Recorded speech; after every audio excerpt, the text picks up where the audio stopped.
ఒక కడప ముందుకు వెళ్ళి ఎంతమంది భిక్షాటన చేశారు? ఇక్కడ ఎవరైనా వెళ్ళారా? ఇలా చేతి చాచి అమ్మా భవతి భిక్షాందేహి అని అయిన వాళ్ళు ఉన్నారా ఎవరైనా? ఇక్కడ కూర్చున్న ప్రతి సాగు అది ఒక గౌరవంగా చేస్తాడు. ఎందుకు? ఎందుకంటే మనలో ఉన్న అహం పొగరు చావకపోతే గౌరవం ఎలా వస్తుంది? నీ దేహం మీద ఆశ ఉంటే మరి ఎలా గౌరవం వస్తుంది? ఈరోజు పిలిచిన ఈ సభ నిజంగా మీరంతా కారణ జన్మలే. ఎవరెవరు వచ్చినా ఎవరో ఒకళ్ళైతే వెళ్ళి ఫలానా విషయాలని చెప్పి చెప్తారుగా. చెప్పిన తర్వాత వాళ్ళకి కొద్దిగా లేదంటే ఏదో ఒక విషయం అయితే తెలుస్తుంది కదా ఎవరెవరు ఏం మాట్లాడారని.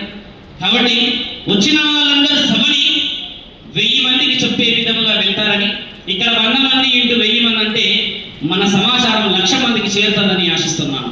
చేరుతుంది కదా? చేరాలా? ఇన్స్టాగ్రామ్, ఫేస్బుక్, ఇంకేదో యూట్యూబ్, ఇంకేవేవో ఉన్నాయిగా, వాటి ద్వారా చేరుతుందని ఇప్పుడు 1,00,000 మందికి మాట్లాడుతున్నట్టుగా మాట్లాడుకుంటాం. మనం శ్వాస మీద ధ్యాస పెట్టుకునే సమయంలో మనం చెప్పేది ఒకటే, నా ఆరోగ్యాన్ని కాపాడుకోవాలి. ఇది ఆరోగ్యం కాపాడుకోవడానికి మాత్రమే గత 10-15 సంవత్సరాల నుంచి రీహాబిలిటేషన్ లాగా మార్చారు. వాస్తవమే కదా?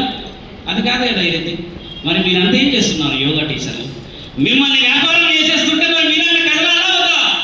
నాయన శాసనాల మీద రాసింది, పురాణాలలో రాసింది, మనం ఏం చెయ్యాలో మన శాసనాల గొప్పతనం గురించి రాసిన దాన్ని అంత అవలీలగా లక్షలని రిహాబిలిటేషన్ అని యోగా అని నిద్ర వచ్చి కాళ్ళ దగ్గర అదేదో ఆయిల్ రాసేసి లక్షలు ఇస్తూ ఉంటే దాని పేరు యోగా అని మిమ్మల్ని అందరినీ అమర్యాద చేస్తున్నట్టు అనిపించట్లా?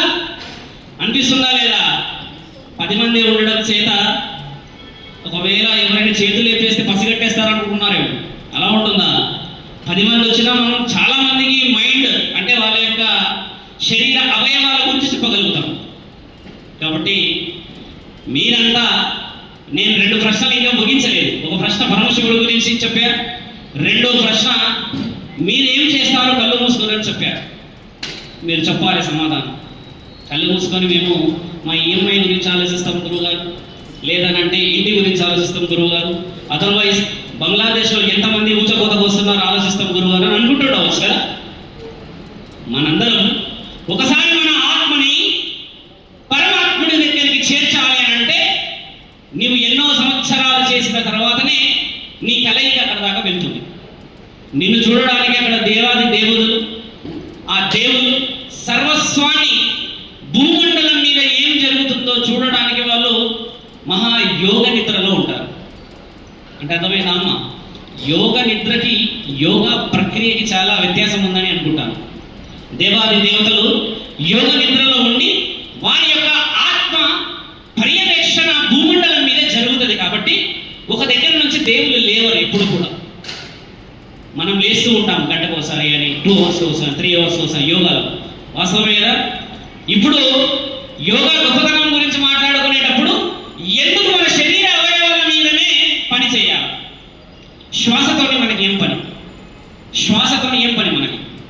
నీళ్ళు ఉన్నాయి, లేదా ఆహారం ఉంది, లేదా ఇంకేదైనా పండ్లు పలహారాలు తింటూ ఉంటాం. ఇప్పుడు ఇంత గట్టి సభలో కూడా ఒక మాట, నేను హట్ చేస్తా. హట్ అంటే తెలుసు కదా, ఎవరైనా బాధ పెడతా. ఇంత ఉత్కంఠమైన ఖండం వచ్చినప్పుడు కూడా ఎవరైనా నిద్రపోతే మీరు ఏం చేస్తారు? ఒక ఖండం బాధ ధర్మం గురించనో లేకపోతే మన మీద ఇంకేదో విషయాల గురించనో నేను అరుస్తూ ఉంటే ఎవరైనా నిద్రపోతే మీరు ఏం చేస్తారు? ఇమ్మీడియట్ యాక్షన్ చెప్పండి. What immediate action if someone sleeps when I'm talking? నేను మాట్లాడేటప్పుడు ఎవరైనా నిద్రపోతే ఏం చేస్తారు? మిస్ అవుతారుగా. కాబట్టి నిద్రపోయే ఆయనని చూపించి అందరూ చప్పట్లు కొడదామా?